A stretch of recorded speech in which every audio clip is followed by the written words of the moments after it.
ಇನ್ನು ಎಡಪ್ಪಾಡಿ ಪಳನಿಸ್ವಾಮಿಗೆ ಸರ್ಕಾರ ರಚನೆಗೆ ಆಹ್ವಾನ ಸಿಕ್ಕಿರುವಂತಹ ಹಿನ್ನೆಲೆಯಲ್ಲಿ ಶಶಿಕಲಾ ವಿರುದ್ಧ ಚೆನ್ನೈನಲ್ಲಿ ಓ ಪನ್ನೀರ್ ಸೆಲ್ವಂ ವಾಗ್ದಾಳಿ ನಡೆಸಿದ್ದಾರೆ. ನ್ಯಾಯ ಸಿಗೋವರೆಗೂ ಕೂಡ ನಮ್ಮ ಹೋರಾಟ ಮುಂದುವರಿಯುತ್ತೆ ಅಂತ ಹೇಳಿ ಪನ್ನೀರ್ ಸೆಲ್ವಂ ಶಶಿಕಲಾ ವಿರುದ್ಧ ಗುಟುರು ಹಾಕಿದ್ದಾರೆ. ಎಐಎಡಿಎಂಕೆ ಪಕ್ಷ ಶಶಿಕಲಾ ಸಂಬಂಧಿಕರ ಹಿಡಿತದಲ್ಲಿದೆ. ಪಕ್ಷವನ್ನ ಶಶಿಕಲಾ ಕುಟುಂಬದ ತೆಕ್ಕೆಗೆ ಸಿಗೋದಕ್ಕೆ ನಾನು ಬಿಡೋದಿಲ್ಲ ಅಂತ ಹೇಳಿ ಓ ಪನ್ನೀರ್ ಸೆಲ್ವಂ ಗುಡುಗಿದ್ದಾರೆ ಶಶಿಕಲಾ ವಿರುದ್ಧ. ಈ ಮುಖ್ಯಮಂತ್ರಿ ರೇಸ್ನಿಂದ ಬಹುತೇಕ ಈಗ ಪನ್ನೀರ್ ಸೆಲ್ವಂ ಪಕ್ಕಕ್ಕೆ ಸರದಂತೆ. ಕಾರಣ ಅಂತಂದ್ರೆ ರಾಜ್ಯಪಾಲರು ಪಳನಿಸ್ವಾಮಿಗೆ ಇವತ್ತು ಪ್ರಮಾಣ ವಚನವನ್ನ ಬೋಧಿಸಲಿದ್ದಾರೆ. ಈ ಮುಖಾಂತರವಾಗಿ ಪಳನಿಸ್ವಾಮಿ ಮುಖ್ಯಮಂತ್ರಿಯಾಗಿ ಪದಗ್ರಹಣ ಮಾಡಲಿದ್ದಾರೆ ಅನ್ನುವಂಥದ್ದು ಈಗ ಲಭ್ಯ ಆಗಿರುವಂತಹ ಮಾಹಿತಿ. ಅದಕ್ಕಾಗಿ ಒಂದಷ್ಟು ಸಿದ್ಧತೆಗಳು ಕೂಡ ನಡೀತಾ ಇದೆ. ಮತ್ತೊಂದು ಕಡೆ ಇದರಿಂದಾಗಿ ಓ ಪನ್ನೀರ್ ಸೆಲ್ವಂ ಜೊತೆಗೆ ಅವರ ಬಣಕ್ಕೆ ದೊಡ್ಡ ಹಿನ್ನಡೆಯಾಗಿದೆ.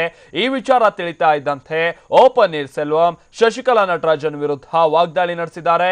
ಶಶಿಕಲಾ ನಟರಾಜನ್ ಎಐಎಡಿಎಂಕೆ ಪಕ್ಷವನ್ನ ತಾವು ಜೊತೆಗೆ ತಮ್ಮ ಕುಟುಂಬದ ಹಿಡಿತದಲ್ಲಿ ಇಟ್ಕೊಳ್ಳೋದಕ್ಕೆ ಪ್ರಯತ್ನಿಸ್ತಾ ಇದ್ದಾರೆ. ಅದಕ್ಕೆ ನಾನು ಅವಕಾಶವನ್ನ ಕೊಡೋದಿಲ್ಲ. ಅವರ ಕುಟುಂಬದ ತೆಕ್ಕೆಯಿಂದ ಪಕ್ಷವನ್ನ ಹೊರ ತರ್ತೀನಿ ಅನ್ನುವಂತಹ ಮಾತನ್ನ ಹೇಳಿದ್ದಾರೆ.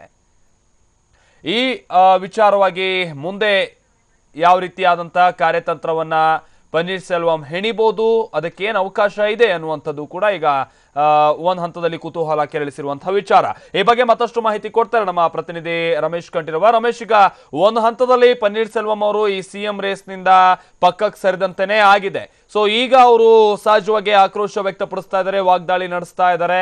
ಕಂಬ್ಯಾಕ್ ಮಾಡೋದಕ್ಕಾಗಿರ್ಬೋದು ಅಥವಾ ಕಾನೂನಾತ್ಮಕವಾದಂತಹ ಹೋರಾಟ ಮಾಡೋದಕ್ಕಾಗಿರ್ಬೋದು, ಅವ್ರ ಮುಂದೆ ಏನಾದ್ರೂ ಅವಕಾಶಗಳು ಇದೆಯಾ? ಅದಕ್ಕೆ ಸಂಬಂಧಪಟ್ಟಂತೆ ಏನಾದ್ರೂ ಕಾರ್ಯತಂತ್ರ ಹೆಣೆಯಲಾಗ್ತಾ ಇದೆಯಾ ಪನ್ನೀರ್ ಸೆಲ್ವಂ ಮತ್ತು ಅವರ ಬಣದಿಂದ? ರಮೇಶ್, ಹೌದು ಮಾಲ್ತೇಶ್, ಏನು ನಾವು ಒಂದು ಎಂಜಿಆರ್ ಮತ್ತೆ ಶಶಿಕಲಾ ಜಯಲಲಿತಾ ಅವರು ಕಟ್ಟಿ ಕಾಪಾಡದಂತ ಒಂದು ಪಕ್ಷವನ್ನ ಒಂದು ಕುಟುಂಬ ವರ್ಗದವರು ಆಕ್ರಮಿಸಿಕೊಳ್ಳೋದಕ್ಕೆ ಬಿಡೋದಿಲ್ಲ ಅಂತೇಳಿ ಸಿಡಿದಂತದ್ದವರು ಬಂಡಾಯದ ಕಹಳೆಯನ್ನ ಊದಿ ಪಕ್ಷದಿಂದ ಹೊರಗಡೆ ಬಂದಂತ ಪನ್ನೀರ್ ಸೆಲ್ವಂ ಒಂದು ಒಳ್ಳೆ ಜನ ಮೆಚ್ಚಿದ ಆಡಳಿತವನ್ನ ಕೊಡೋದಕ್ಕೆ ನಾವು ಮುಂದೆ ಬಂದಿದ್ವಿ. ಅದಕ್ಕೆ ಅವಕಾಶ ಸಿಗ್ಲಿಲ್ಲ. ಎಲ್ಲೋ ರೆಸಾರ್ಟ್ ನಲ್ಲಿ ಸೇರ್ಕೊಂಡಂತ ಯಾರೋ ಒಂದು ಕುಟುಂಬ ವರ್ಗದ ಕಂಟ್ರೋಲ್ ನಲ್ಲಿ ಇರ್ತಕ್ಕಂಥ ಶಾಸಕರಿಗೆ ಈಗ ಅವಕಾಶ ಸಿಕ್ಕಿದೆ. ಈ ಸಂದರ್ಭದಲ್ಲಿ ನಮ್ಮ ಹೋರಾಟ ಮುಂದುವರಿಯುತ್ತೆ ಅಂತ ಹೇಳಿದ್ದಾರೆ. ಈಗ ಆ ನಿಟ್ಟಿನಲ್ಲಿ ಈಗಾಗ್ಲೇನೆ ಅವರು ಹೋರಾಟವನ್ನ ಹೆಣೆದಿದ್ದಾರೆ. ಈಗಾಗ್ಲೇನೆ ಪಕ್ಷವನ್ನ ತಮ್ಮ ಕಂಟ್ರೋಲ್ ತಗೊಳ್ಳೋದಕ್ಕೆ, ಅಂದ್ರೆ ಪಕ್ಷದ ಚಿಹ್ನೆ ಮೊದಲಾದವುಗಳನ್ನ, ಪಕ್ಷದ ಆಸ್ತಿಯನ್ನ, ಇದೆಲ್ಲವನ್ನ ರಕ್ಷಿಸುವ ನಿಟ್ಟಿನಲ್ಲಿ ನಮ್ಮ ಹೋರಾಟ ಮುಂದುವರೆದಿದೆ ಅಂತ ಹೇಳಿ ಅವರ ಮೊದಲ ಹಂತವಾಗಿ ಇವತ್ತು ಎಲೆಕ್ಷನ್ ಕಮಿಷನರ್ ನಲ್ಲಿ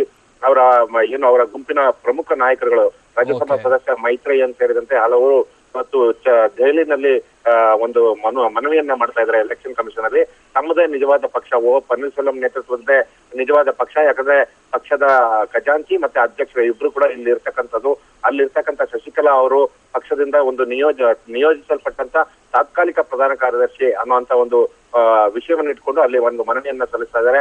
ಇದ್ರ ಮೂಲಕ ಅವರು ಮೊದಲನೇ ಹೋರಾಟ ಕಾನೂನಾತ್ಮಕವಾಗಿ ಆರಂಭ ಆಗಿರ್ತಕ್ಕಂಥದ್ದು. ಎಲೆಕ್ಷನ್ ಕಮಿಷನ್ ಮತ್ತೆ ಇದಕ್ಕೆ ಸಂಬಂಧಪಟ್ಟಂತೆ ಹೈಕೋರ್ಟ್ ನಲ್ಲಿ ಕೂಡ ಒಂದು ಮನವಿಯನ್ನ ಸಲ್ಲಿಸೋರಿದ್ದಾರೆ. ಇದು ಒಂದ್ ಕಡೆ ಅದಾದ್ರೆ, ಇದಾದ ನಂತರದಲ್ಲಿ ಇನ್ನು ಕೆಲವೇ ದಿನಗಳಲ್ಲಿ ಪನ್ನೀರ್ ಸೆಲ್ವಂ ಅವರು ಇಡೀ ರಾಜ್ಯಾದ್ಯಂತ ಜನರನ್ನ ಸಂಘಟಿಸಿ ಹೋರಾಟಕ್ಕೆ, ಅಂದ್ರೆ ಜನರ ಮಧ್ಯದಲ್ಲಿ ಏನೋ ಪಕ್ಷದಲ್ಲಿ ನಡೀತಾ ಇದೆ ಇದನ್ನೆಲ್ಲ ತಿಳಿಸೋದಕ್ಕೆ ಇಡೀ ರಾಜ್ಯಾದ್ಯಂತ ಒಂದು ಪ್ರವಾಸ ಮಾಡೋದಕ್ಕೆ ಕೂಡ ಈಗ ಹಮ್ಮಿಕೊಂಡಿದ್ದಾರೆ. ಅದು ಕೂಡ ಇನ್ನು ಕೆಲವೇ ದಿನದಲ್ಲಿ ಅದರ ಕೂಡ ದಿನಾಂಕಗಳನ್ನ ಪ್ರಕಟಿಸೋರಿದ್ದಾರೆ.